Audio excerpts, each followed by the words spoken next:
Assalamualaikum warahmatullahi wabarakatuh. Halo teman-teman semua, kami dari kelompok 3 yang akan membahas terkait analisis visi, misi, tujuan, sasaran, serta IFAS dan EFAS pada Universitas Sultan Agung Tirtayasa. Nah, berikut nama-nama anggota dari kelompok 3. Oke teman-teman, jadi yang pertama kita akan membahas dan juga menganalisis visi Untirta. Jadi visi Untirta itu terwujudnya Untirta sebagai Healthy, Integrated, Smart and Green atau HITS and Green University menuju PTN berbadan hukum yang unggul, berkarakter, dan juga berdaya saing global tahun 2030. Nah, jadi yang harus ada di dalam visi itu, yang pertama harus jelas, yang kedua futuristik, yang ketiga ringkas, yang keempat unik, dan juga yang kelima menginspirasi. Jadi, kita analisis dari visi Untirta tadi. Jadi, kalau jelas, visi Untirta ini sudah menyebutkan secara tegas bidang institusi, perguruan tinggi, serta tujuan akhir yang ingin dicapai yaitu menjadi Universitas HITS and Green yang unggul, berkarakter, dan juga berdaya saing global. Jadi, artinya arah dan sasaran Untirta ini sudah terukur dengan jelas.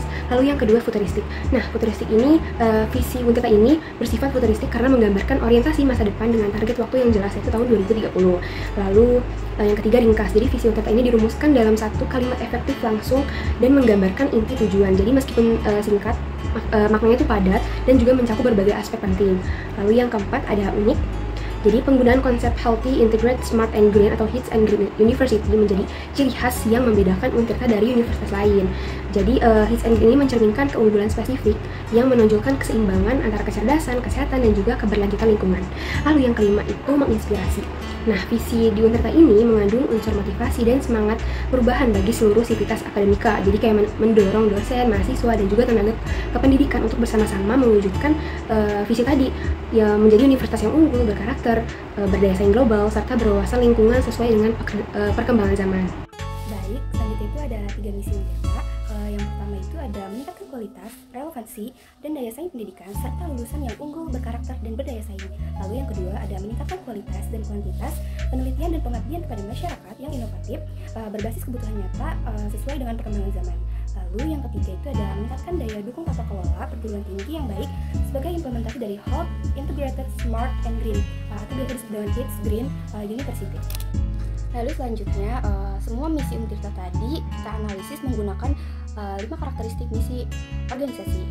Karakteristik yang pertama yaitu definisi dan aspirasi organisasi jelas. Nah, semua misi Untirta ini sudah menunjukkan arah dan spesifik yang jelas, seperti meningkatkan kualitas pendidikan, terus juga penelitian dan tata kelola perguruan tinggi. Nah, hal ini itu sudah menunjukkan aspirasi yang jelas untuk menjadi universitas yang unggul dan berdaya saing global. Karakteristik yang kedua yaitu batasi berspekulasi dan cukup longgar untuk berkreasi. Nah, misi Untirta ini sudah tidak terlalu kaku dan memberikan ruang kreativitas bagi dosen ataupun mahasiswa. Misalnya kalimat inovatif berbasis kebutuhan nyata sesuai perkembangan zaman. Nah, ini tuh memberikan ruang bagi dosen dan mahasiswa untuk berinovasi dalam pendidikan dan pengabdian. Lalu lanjut lagi ke karakteristik yang ketiga yaitu membedakan dengan organisasi lain. Nah, dengan adanya konsep HITS and Green University membuat Untirta berbeda dengan universitas lain. Lalu karakteristik yang keempat yaitu menyajikan kerangka dasar bagi evaluasi kegiatan masa kini dan masa depan. Nah, semua misi Untirta ini sudah dapat dijadikan indikator evaluasi. Misalnya itu kualitas lulusan, terus juga kuantitas penelitian, dan tata kelola kampus. Lalu karakteristik yang terakhir yaitu dinyatakan dalam bentuk pernyataan yang cukup jelas dan mudah dipahami. Nah, semua misi Untirta ini sederhana dan tidak berbelit-belit, mudah dipahami oleh sivitas akademika maupun masyarakat umum. Berdasarkan rencana Untirta, tujuan Untirta yang pertama itu telah terlaksananya layanan pendidikan, pengajaran, kegiatan kemahasiswaan, dan alumni dengan didukung sumber daya manusia yang berkualitas, serta ditunjang infrastruktur yang memadai. Yang kedua, terlaksananya kegiatan penelitian dan pengabdian kepada masyarakat yang berkualitas dan terpublikasi dengan reputasi nasional atau internasional, serta tercapainya hilirisasi riset yang dapat dimanfaatkan para pemangku kepentingan. Yang ketiga, terlaksananya peningkatan kerja sama dengan berbagai instansi nasional dan global di bidang iptek, humaniora, dan olahraga dan seni. Dan yang terakhir, terlaksananya layanan prima yang meningkatkan kemandirian institusi sebagai lembaga bermutu dan berdaya saing di kawasan ASEAN dengan tata kelola yang baik dan didukung sarana dan prasarana yang terintegritas, smart and green. Lalu, analisis tujuan yang pertama sesuai atau cocok. Jadi, keempat tujuan sangat sesuai karena mendukung visi dan misi Untirta. Lalu, yang kedua itu layak.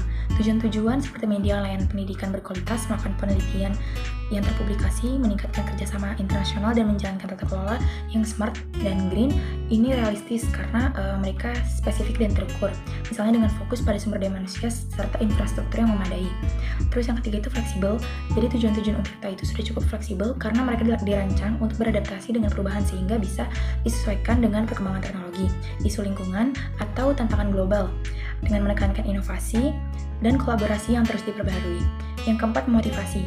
Tujuan-tujuan Untirta tersebut sudah cukup memotivasi karena mereka dirancang untuk menginspirasi perubahan positif dan pencapaian besar, sehingga bisa memotivasi mahasiswa, staf, dan stakeholder dengan menekankan hasil nyata seperti lulusan kompetitif, inovasi yang bermanfaat dan berkelanjutan, dan keberlanjutan lingkungan yang memberikan rasa bangga dan tujuan bersama. Lalu yang kelima, mudah dimengerti. Tujuan-tujuan Untirta sudah mudah dimengerti karena menggunakan bahasa yang jelas sehingga tidak salah dalam pengimplementasian. Yang keenam, terkait. Tujuan-tujuan Untirta terkait erat dengan visi dan misi, seperti menghubungkan inovasi penelitian dengan kebutuhan masyarakat. Lalu yang ketujuh, dapat diukur. Tujuan-tujuan Untirta punya indikator jelas, misalnya melalui jumlah publikasi internasional atau peningkatan kerjasama, tapi perlu lebih detail seperti target angka atau metrik spesifik. Dan yang terakhir, kapan harus dicapai? Waktu pencapaian mereka mengacu pada visi 2030 secara implisit, sehingga bisa ditargetkan dalam jangka waktu tersebut asal ada rencana tahunan atau milestone, sehingga dapat dengan mudah diterjemahkan dalam sasaran operasional. Oke guys, selanjutnya kita akan membahas mengenai sasaran. Nah, di Untirta ini ada 4 sasaran strategis yang menjadi fokus utama institusi kita, yaitu Untirta. Nah, seperti yang bisa kita lihat di sini itu ada tabel yang menjelaskan mengenai sasaran Untirta. Nah, tabel yang pertama ini, yaitu sasaran pertama, itu fokus sasarannya itu memastikan lulusan Untirta ini siap untuk bersaing di dunia kerja nantinya, dan juga meningkatkan jumlah mahasiswa yang mendapatkan pengalaman dari luar kampus, baik itu melalui magang, pertukaran pelajar, beasiswa, atau yang lainnya. Dan yang sasaran kedua selanjutnya ini berfokus pada peningkatan kualitas dosen. Nah, mengukur peningkatan kualitas ini itu bisa lewat 3 hal. Nah, yang pertama itu persentase dosen yang berkegiatan tridharma di luar kampus, dan yang kedua persentase dosen yang memiliki kualifikasi S3 atau sertifikat profesional, dan yang ketiga itu jumlah penelitiannya itu dapat diterapkan langsung oleh masyarakat. Selanjutnya itu sasaran yang ketiga. Nah, sasaran yang ketiga ini itu berfokus pada modernisasi proses belajar dengan target meningkatkan persentase program studi yang bekerja sama dengan mitra. Nah, terus juga memperbanyak penggunaan metode CAS dan juga team based project dalam evaluasi, serta mendorong program studi untuk meraih akreditasi dan atau sertifikat internasional. Dan yang sasarannya terakhir itu berfokus pada peningkatan tata kelola. Nah, hal ini itu perlu didukung oleh tata kelola yang baik. Nah, indikator keberhasilannya itu apa sih? Nah, indikator keberhasilannya itu pencapaian predikat sakit, minimal itu BB atau baik. Nah, target nilainya itu juga harus tinggi anggarannya. Oke, selanjutnya yaitu analisis dari keempat sasaran itu. Nah, yang pertama itu spesifik. Nah, menurut analisis kami itu sasaran Untirta itu udah sangat spesifik. Kenapa? Karena di setiap sasarannya itu dijabarin menjadi indikator-indikator yang tidak ambigu. Jadi masyarakat yang membacanya itu paham dan mengerti apa sasaran dari Untirta. Nah, yang kedua itu measurable, yang mana sasaran Untirta ini udah sangat terukur karena setiap indikatornya itu memiliki angka mutlak atau predikat. Jadi memungkinkan untuk melakukan monitoring yang presisi dari tahun ke tahunnya. Dan yang ketiga itu achievable. Nah, sasaran strategis Untirta ini juga dapat dicapai. Kenapa? Karena target yang ditetapkan itu tuh secara bertahap dan juga realistis. Jadi bisa untuk dicapai. Dan yang keempat itu relevansi. Sasarannya itu sangat relevan dengan tujuan universitas dan sejalan dengan IKU-PTN yang ditetapkan oleh Kemendikbudristek. Dan yang terakhir yaitu time bound. Sasarannya ini udah memiliki batas waktu dalam sasarannya yang sangat jelas, yang mana seluruh indikatornya itu sasarannya itu terikat oleh waktu renstra-nya, yaitu selama 5 tahunan. Analisis lingkungan organisasi internal. Yang pertama, ada pemasaran dan hubungan pemangku kepentingan atau Public Relation and Stakeholder Engagement. Untirta sebagai perguruan tinggi negeri, Badan Layanan Umum atau PTN BLU, yang berakreditasi unggul atau A. Untirta memiliki daya tarik nasional serta kemitraan dengan pemerintah daerah. Untirta juga mempunyai value yang bernama Jawara, jujur, adil, wibawa, amanah, religius, dan akuntabel. Komunikasi dan promosi kampus dengan mahasiswa, dosen, atau masyarakat, dan lain sebagainya dilakukan melalui situs resmi kegiatan akademik terbuka, dan kerjasama dengan pemerintah daerah, industri, serta lembaga internasional. Selanjutnya ada keuangan. Mulai dari tahun 2021, alokasi dana remunerasi mencapai sekitar 40% dari total penerimaan PNBP atau penerimaan negara bukan pajak, yang menunjukkan kesejahteraan antara pegawai dengan efisiensi keuangan. Sumber pendapatan Untirta lainnya dari UKT mahasiswa, kerjasama penelitian dan pengabdian masyarakat, proyek hibah luar negeri seperti Masjid ISDB. Yang ketiga, penelitian dan pengembangan. Penelitian diawasi oleh Lembaga Penelitian dan Pengabdian kepada Masyarakat atau LPPM. Pusat Unggulan Iptek atau PUI berfokus pada ketahanan pangan sebagai bidang unggulan. Pada tahun 2017 terdapat 243 judul penelitian dan pada tahun 2021 terdapat 1000 judul penelitian. Dan yang pastinya pada tahun 2024 masih banyak lagi judul penelitiannya. Dengan berbagai jurnal nasional dan internasional, ada peningkatan signifikan dalam publikasi. Selain itu, Untirta memiliki banyak hak kekayaan intelektual atau HKI terdaftar dan lebih dari 15 jurnal ilmiah aktif. Selain itu, posisi Universitas Riset Regional diperkuat melalui penelitian berbasis hibah BRIN. Yang keempat, operasional dan infrastruktur. Sistem Tirta administrasi, CAK, e-learning, dan sistem kinerja digital dipasang sebagai pusat administrasi di kampus Sindang-Sari. Gedung kuliah terpadu, laboratorium modern, perpustakaan pusat, dan sarana riset adalah bagian dari pembangunan infrastruktur yang didukung proyek ISDB. Melalui efisiensi energi dan tata kelola lingkungan berkelanjutan, Untirta juga berkontribusi pada penerapan konsep Green University. Laboratorium yang masih terbatas dan pemerataan fasilitas antar kampus itu masih menjadi masalah. Selanjutnya ada manajemen sumber daya manusia. Pada tahun 2021, Untirta memiliki 762 guru dan lebih dari 400 karyawan dengan rasio dosen siswa 1:21.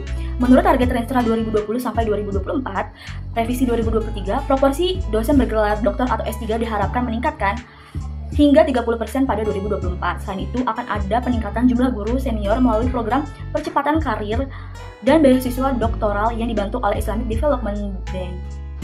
Selanjutnya, ada teknologi informasi dan digitalisasi. Untirta telah membangun digital kampus terpadu yang mendukung administrasi akademik, keuangan, penelitian, dan layanan mahasiswa. Yang pertama itu ada Spada dan Isakang untuk pembelajaran dari mahasiswa, pengumpulan tugas, evaluasi dosen, dan absensi. Yang kedua, ada Satu Data Untirta. Yang ketiga, Jurnal Untirta Press. Yang keempat, Sistem Informasi Kinerja, Arsip Dinamis, dan Kerjasama atau SIKERMA. Meskipun digitalisasi meningkatkan efisiensi, diperlukan peningkatan keamanan data dan integrasi sistem antar unit, dan literasi digital SDM yang lebih baik. Selanjutnya terdapat analisis lingkungan eksternal makro yang menggunakan analisis STEP, yaitu sosial, teknologi, ekonomi, ekologi, dan juga politik. Yang pertama sosial, pertumbuhan di Banten meningkatkan potensi Untirta dalam meningkatkan jumlah mahasiswa baru. Pada teknologi, kesenjangan teknologi yang terdapat di beberapa wilayah Banten menjadi tantangan eksternal yang perlu diantisipasi. Pada ekonomi, fluktuasi anggaran pendidikan dari pemerintah, dan Untirta sebagai PTN Blue artinya harus memanfaatkan anggaran tersebut dengan efisien dan juga efektif. Pada ekologi, cuaca di Untirta yang beriklim tropis dengan curah hujan tinggi menjadi tantangan untuk pengimplementasian green economy yang sering ditekan pemerintah kepada institusi pendidikan. Dan yang terakhir, politik. Perubahan kebijakan yang sering berganti akibat politik akan mempengaruhi dalam arah pendanaan untuk riset kampus. Selanjutnya, terdapat analisis lingkungan eksternal mikro yang menggunakan analisis Porter 5 Forces. Yang pertama, ancaman pendatang baru yang rendah, akreditasi Untirta yang tinggi, serta minat yang banyak menjadikannya Untirta sebagai institusi dengan persaingan yang rendah. Lalu yang kedua, daya tarung pemasok yang sedang. Ketergantungan terhadap vendor teknologi dan juga mitra konstruksi cukup tinggi. Namun Untirta memiliki fleksibilitas dengan kerjasama pemerintah dan juga sektor swasta. Lalu yang ketiga, daya tawar pembeli yang tinggi. Mahasiswa dan masyarakat sebagai pengguna layanan pendidikan memiliki daya tawar yang semakin besar. Hal ini yang menjadikannya tinggi. Lalu yang keempat adalah ancaman produk atau jasa yang sedang. Kemunculan universitas terbuka, kursus daring, dan juga program sertifikasi profesional menjadi alternatif pendidikan yang dapat menyaingi perguruan tinggi konvensional seperti Untirta. Dan yang terakhir adalah intensitas persaingan di industri yang tinggi. Kompetensi perguruan tinggi yang ada di Banten seperti UIN Sultan Maulana Hasanuddin dan juga Universitas Serang Raya mendorong Untirta untuk berinovasi dalam bidang akademik, penelitian, dan juga pelayanan publik. Selanjutnya teman-teman, kita akan membahas terkait bobot, rating, dan juga skor tertinggi dari faktor internal dan juga eksternal SWOT tadi. Nah, jadi yang kolom pertama ini internal, yaitu strength and weakness. Jadi di strength ini ada lokasi strategis di Provinsi Banten dekat Jakarta, itu memiliki bobot 0,15, ratingnya 4 dan skor tertingginya 0,6. Lalu komitmen pemimpinan dan sivitas akademika tinggi, bobotnya 0,1, ratingnya 1, skor tertingginya 0,1. Lalu akreditasi institusi unggul itu bobotnya 0,14, ratingnya 3, skor tertingginya 0,42. Lalu 61 prodi dengan sebagian besar akreditasi A dan B itu bobotnya 0,11, ratingnya 2 dan skor tertingginya 0,22. Jadi total dari strength ini 0,5 dan total bobotnya itu 0,5, lalu total skor tertingginya 1,34. Lalu kita lanjut ke weakness. Nah, yang pertama sumber pendapatan masih dominan dari UKT, itu memiliki bobot 0,14 dan ratingnya 4 serta skor tertingginya 0,56. Yang kedua, kampus tersebar di beberapa lokasi, itu memiliki bobot 0,11, ratingnya 1 dan juga skor tertingginya 0,11. Lalu yang ketiga, pemanfaatan aset belum maksimal, itu bobotnya 0,15, ratingnya 4 dan juga skor tertingginya 0,6. Lalu kerjasama alumni dan juga resource sharing itu rendah, bobotnya 0,1, ratingnya 2 dan skor tertingginya 0,2.